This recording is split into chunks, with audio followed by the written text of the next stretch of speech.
अल्लाह। वैसे तो आप बहुत सारे उन्वान पर तकारीर सुनते हैं, समाअत करते हैं। आज चलिए एक बेहतरीन खूबसूरत और अच्छे उन्वान पर तकारीर समाअत करने का, सुनने का मौका मिलेगा। चलिए वीडियो शुरू करते हैं। हमारे चैनल को ज़रूर सब्सक्राइब करें।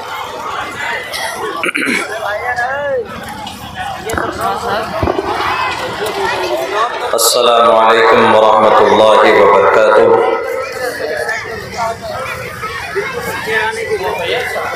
अल्हम्दुलिल्लाहिल्लज़ी अब्दअल अफ़लाक वल अर्ज़ीन वस्सलातु वस्सलामु अला मन कान नबिय्यन व आदम बैनल माइ वत्तीन। अम्मा बअद फ़अऊज़ु बिल्लाहि मिनश शैतानिर रजीम। बिस्मिल्लाहिर रहमानिर रहीम। कुन्तुम खैर उम्मतिन उखरिजत लिन्नास तअमुरूना बिल मारूफ व तनहौना अनिल मुनकर व तु'मिनूना बिल्लाह। सदक़ल्लाहुल अज़ीम।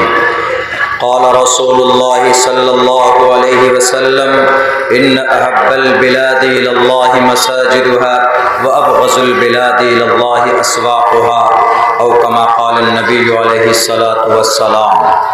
All compliments, all physical prayer and all monetary worship are for Allah. Peace be upon you, O Prophet, and Allah's mercy and blessings. Peace be upon us and righteous slaves of Allah subhanahu wa ta'ala. I bear witness that no one is worthy except of Allah subhanahu wa ta'ala. In the name of Allah, the most gracious, the most merciful, my Lord, expand me my breast is my task for me. Remove the impediment from my speech so they may understand what I say. Shambhal गराम गुख्यस्य बराहमनयस्य कहातमन भवने विष्णु यशसा कल की प्रादुर्भविष्यति। नराशन सम्महाप्रियमस्यज्ञे यथा वायुं समाश्रिते सर्वजीवन्ते जन्तवः तथा ग्रस्तामा वर्तते इतारा शरामा। हज़रात मोहतरम, stage पर तशरीफ़ फरमा मुअज़्ज़ज़ उलमाए किराम और इस पंडाल में जमा होने वाले हमारे दीनी और ईमानी भाइयों और इसी बस्ती के हमारे सनातन धर्मी भाइयों, ये जलसा एक मस्जिद की तामीर के ताल्लुक़ से है। एक मस्जिद की तामीर और तरक्की की निस्बत पर यह महफ़िल मुनाक़िद की गई है। कोशिश करूँगा कि मस्जिद के ताल्लुक़ से कुछ बात आप लोगों के सामने पेश करूँ। मेरी गुफ्तगू, मेरी बात उमूमन शुरू हिस्से में नहीं होती है। 12-1 बजे नंबर आता है तकरीबन अक्सर जलसों में, मगर आज मजबूरी पेश नज़र है। 10:45 तक हमें ट्रेन पकड़ना है, कटिहार पहुंचना है, और जिसकी वजह से मैंने जबरन जलसे के निज़ाम के ख़िलाफ़ ज़िद करके मैंने ये टाइम लिया। वरना मैंने कहा कि मैंने आपकी दावत कबूल की, चूँकि हज़रत हाफ़िज़ साहब और हमारे मुश्ताक़ चतुर्वेदी साहब मेरे इदारे में गए थे और वहाँ पर बैठकर उन्होंने जलसे की तारीख़ ली। मैंने तारीख़ कबूल की और मैं आया भी।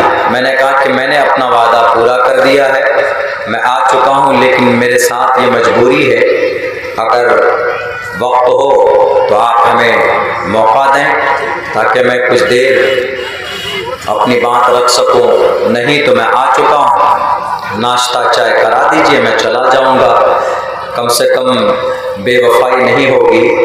लेकिन मेरे भाइयों, मुझे खुद अच्छा नहीं लग रहा है, चूँकि इस स्टेज पर हमारे बहुत ही फ़आल, मुतहर्रिक और बड़े हसास मेरे मुरब्बी, मेरे मुशफ़िक़ और बहुत बड़े इदारे के एक आलिम दीन तशरीफ़ फरमा हैं, हज़रत मुफ्ती खालिद हबीब साहब यहाँ बैठे। उनकी गुफ्तगू, उनकी बात होनी थी, मैंने हज़रत से गुजारिश की अभी कि हज़रत मैं ज़्यादा देर तक तो नहीं बोल सकता, वरना मेरी बात अमूमन 1.5 घंटे में समझ में आती है, 1 घंटे के बाद तब आपको कुछ समझ में आएगा। लेकिन आज मुख्तसर वक्त में मैंने हज़रत से वादा किया है कि हज़रत मैं 20 से 25 मिनट में इंशाअल्लाह अपनी बात पूरी करूँगा। और ये जलसा अभी शुरू है, इंशाअल्लाह और भी बहुत अच्छे मुक़र्रिर आपके बीच में आने वाले हैं जिनकी बातें मुझसे ज़्यादा कीमती और असरदार होती हैं। हज़रत मुफ्ती खालिद हबीब साहब की इस्लाह माशरा के ताल्लुक़ से बहुत अच्छी बातें करते हैं। हमने इनके बयान से बहुत कुछ सुना है, बहुत अच्छी निज़ामत भी करते हैं हज़रत मुफ्ती साहब। इनकी हमेशा रहनुमाई रहबरी रहती है हज़रत की। और इनके बाद और भी बहुत सारे मुक़र्रिरीन हैं जो आपके महबूब हैं, वो यहाँ आएंगे और आप उनकी तकरीर से बहुत कुछ आपको मिलेगा। आप अपनी ज़िंदगी में उस पर अगर अमल करेंगे तो बहुत मुनाफा भी होगा। तो आइए कुछ देर हम मस्जिद के ताल्लुक़ से बात करते हैं। मस्जिद इबादत की, सजदे की जगह को बोलते हैं। मस्जिद सजदा करने की जगह को मस्जिद बोलते हैं। हिंदू भाइयों में पूजा स्थान है, मंदिर है। मंदिर जहाँ पूजा करते हैं और ईश्वर की रज़ा के लिए वो लोग उनकी भक्ति के लिए अपने परमात्मा को खुश करने के लिए मंदिर में जाते हैं। ऐसे ही मुसलमानों का एक अलग अंदाज में मस्जिद है। और मस्जिद अल्लाह की नज़र में सबसे मुबारक और सबसे पसंदीदा जगह है। ये दुनिया, ये ज़मीन 6 करोड़ 30 लाख मुरब्बा मील के इलाके में बनाई गई। ये जो ज़मीन है, इस ज़मीन पर यानी 6 करोड़ 30 लाख का जो इलाका है ज़मीन का पूरी दुनिया के अंदर, तो इस ज़मीन में सबसे मुबारक और सबसे पसंदीदा जगह रब को in the sight of Allah Almighty, in the sight of Allah Kareem सुब्हानहू व तआला, अल्लाह की नज़र में कोई जगह है तो वो मस्जिद है। अल्लाह के नबी ने फरमाया, इन्न अहब्बल बिलादि इलल्लाहि मसाजिदुहा व अबग़ज़ुल बिलादि इलल्लाहि अस्वाक़ुहा।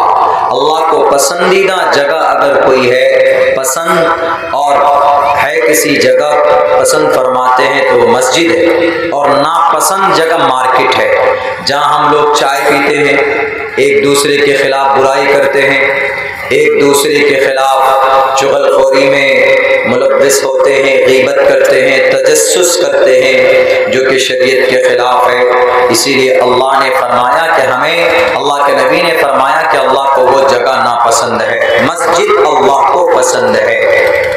मस्जिद चूँकि सजदे की जगह है, मस्जिद, इसीलिए मस्जिद हमारा अकीदा जुड़ा है उस मस्जिद से। कोई भी मस्जिद हो, और जब क़यामत कायम होगी तो उस मस्जिद को, पूरी दुनिया को, पूरी पृथ्वी को, इस ज़मीन को अल्लाह तोड़ देगा, क्रैश डिस्ट्रॉय कर देगा। The all things will be destroyed by Allah सुब्हानहू व तआला। अल्लाह के ज़रिए से सारी चीज़ें दुनिया की ख़त्म हो जाएंगी। सिर्फ एक चीज़, ज़मीन का वो टुकड़ा अल्लाह उसी तरह उठा लेगा, अपने पास जन्नत में बुला लेगा। वो ज़मीन का टुकड़ा, वो कोई जगह अगर होगी तो वो मस्जिद की जगह उसी शक्ल में उठाकर अल्लाह तबारक व तआला जन्नत में रखेगा। ये मस्जिद की फजीलत है। और मस्जिद में दूसरा कोई काम होता नहीं, पुरसुकून जगह है मस्जिद। आप मस्जिद जाएंगे तो आपको सुकून मिलेगा। जुमे के दिन जुमे की नमाज पढ़ने जाते हैं तो जब इमाम साहब खुतबा पेश करते हैं तो आपको नींद आती कि नहीं आती? आपको ऊँघ आती। आप कितने थकान में हैं, लेकिन फिर भी आपको एक सुकून महसूस होता है। वो एक सुकून नहीं बल्कि अल्लाह की तरफ से रहमत है, अल्लाह की तरफ से करम की बारिश होती है, थोड़ी सी रहमत की तवज्जो होती है तो आपको इतना सुकून मिलता। इसीलिए मस्जिद से हमारा रिश्ता मजबूत होना चाहिए। मस्जिद आलीशान होना ज़रूरी नहीं है, बल्कि मस्जिद को अपने नमाजों से आबाद करना ज़रूरी है। तो इसीलिए जिन लोगों को गलतफहमी हो जाती है हमारे मुल्क हिंदुस्तान के अंदर कि ये मस्जिद मुसलमानों की है और इस मस्जिद को शहीद कर दो, इस मस्जिद को बुलडोज कर दो। उत्तर प्रदेश प्रदेश में कई मस्जिदें बुलडोज की गई, बुलडोजर डालकर उनके जरिए से सिर्फ एक इल्जाम लगाकर, एक तुहमत लगाकर कि इस मस्जिद के नीचे कोई मंदिर था। मेरे हिंदू भाई, आप यहाँ पर बैठे हैं, शायद आपको मालूम ना हो, मैं आपको बताना चाहता हूँ कि मस्जिद बनाना, अभी जैसे कि मेरे साहब ने, अब्दुल ईमान साहब ने बताया कि मस्जिद जिस जमीन पर बनाई जाएगी उस जमीन का मस्जिद के नाम पर रजिस्टर्ड होना या वक्फ होना जरूरी है।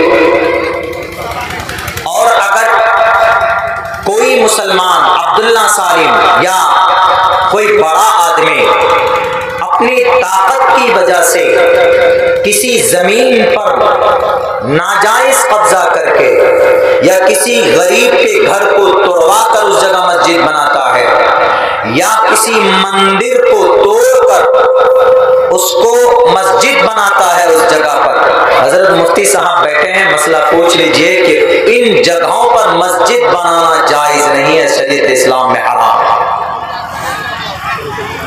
जो तुहमत लगाई जा रही है कि बाबरी मस्जिद तो खैर वो हो गई, बाबरी मस्जिद राम मंदिर तोड़कर, वहां राम जन्मभूमि था, उस राम मंदिर को तोड़कर बाबरी मस्जिद बनाई गई 1528 में। 1529 के अंदर में संभल, जो अभी झगड़ा चल रहा, वहां की शाही मस्जिद के नीचे भी एक मंदिर था, उस मंदिर को तोड़कर मस्जिद बनाई गई। मस्जिद बनाने वाला कौन? बाबर का नाम लिया जाता है। बाबर मुगल साम्राज्य का सबसे पहला बादशाह है जो मुगल हिंदुस्तान में आए। तो बाबर का एक सिपहसालार मीर तकी था, उसने मस्जिदें बनवाई है, जितनी भी मस्जिद है। लेकिन ये कहना कि मंदिर तोड़कर मस्जिद बनाई गई, बाबर क्या जाहिल था, अनपढ़ था, उसको इस्लाम के बारे में जानकारी नहीं थी? क्या वो शरीयत के बारे में कुछ नहीं जानता था? ऐसा नहीं है, जानता भी था। और उनके साथ उस वक्त दानिश्वर और उलमा थे। अगर बाबर ने किसी मंदिर को तोड़कर मस्जिद बनाई होगी तो जो शरीयत का फैसला आज है वही शरीयत का फैसला अब से 500 साल पहले था। वही मसला नबी पाक अलैहिस्सलाम के जमाने में था और वही मसला नबी के बाद सहाबा के जमाने में था और सहाबा के बाद हजरत तबे ताबीन के जमाने में है। इस्लाम की यही खासियत है कि कोई मसला बदलता नहीं है, कि नबी के जमाने में जो मसला था वो 1400 साल गुजरने के बाद जमाना पुराना हुआ, दिन गुजर गए तो मसला बदल जाएगा। वो दुनिया के और धर्मों में होगा, इस्लाम में नहीं होता। इस्लाम का अटल फैसला है, अटल कानून है, ला तब्दील लिकलिमातिल्लाह, अल्लाह के फैसले नहीं बदलते। वलन तजिद लिसुन्नतिल्लाहि तब्दीला, अल्लाह तबारक व तआला का, जनाब मोहम्मद रसूलुल्लाह का तरीका और मेथड चेंज नहीं होता। उस वक्त भी अकीदा इस्लाम का ये था कि अल्लाह एक है। आज भी पूरी दुनिया के मुसलमानों का यही अकीदा होगा और होना जरूरी। अगर ये अकीदा नहीं है तो मुसलमान नहीं है। शरीयत इस्लाम का कोई भी कानून पुराना नहीं होता, बदलता नहीं है, इसमें संशोधन नहीं किया जाता। जैसे हमारे mister prime minister mister Modi ji, इनको जो भी मसला बदलना हो, कानून बदलना हो तो संशोधन ले आते हैं और फिर अपनी ताकत के बलबूते पर कानून बदल देते हैं। इस्लाम में ऐसा बिल्कुल नहीं है। तो इस्लाम का ये फैसला है कि इसी मस्जिद को बनाने के लिए किसी नाजायज जमीन पर कब्जा करके अगर कोई बनाता है तो इस्लामिक एतबार से नाजायज और हराम। मैं तो तकरीरों में कहता हूं कि अगर आप दलील पेश कर दीजिए कि भाई आप संभल की मस्जिद के नीचे में मंदिर था, उसको तोड़कर बनाया गया, तो मुसलमान दलील चाहिए, लेकिन दलील प्रूफ चाहिए। ऐसे नहीं अकबरनामा बाबरनामा पेश कर दिया, या किसी कोई अंग्रेज आया अपने आर्टिकल में लिख दिया, या कोई क्रिश्चियन आया उसने अपने आर्टिकल में लिख दिया कि फला मस्जिद को तोड़कर फला बादशाह ने मंदिर को तोड़कर मस्जिद बनाया। ये नहीं चलेगा। दलील पेश कीजिए ईमानदारी से, इंशाअल्लाह आपको आपके हवाले कर देंगे आपके मस्जिद। बल्कि बहुत बहुत शुक्रिया, आपने पूरा वीडियोस देखा। दोस्तों इसी तरीके के और भी एक से एक अच्छे और शानदार वीडियोस अगर आप देखना चाहते हैं तो चैनल को सब्सक्राइब करें और दोस्तों में शेयर करें। अस्सलामु अलैकुम रहमतुल्लाहि व बरकातुहू।